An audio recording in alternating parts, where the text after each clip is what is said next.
তরকারিটা হয়ে গেছে। আমি না নুন দিতে ভুলে গেছিলাম। এই ঢাকনাটা আমি তো ঢেকে রেখেছিলাম, ঢাকনাটা খুলে দেখি কেমন রঙটা দেখা যাচ্ছে।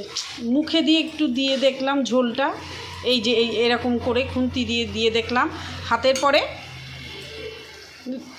নুন হয়নি। এই জন্য তো তরকারির রঙটাও কেমন বিচ্ছিরি লাগছে।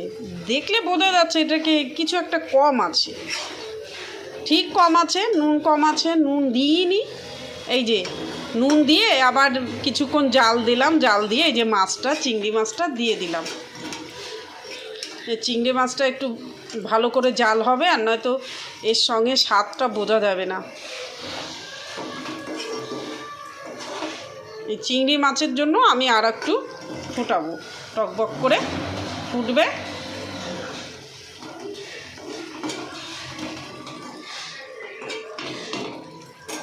এবার আমি নামিয়ে দেবো।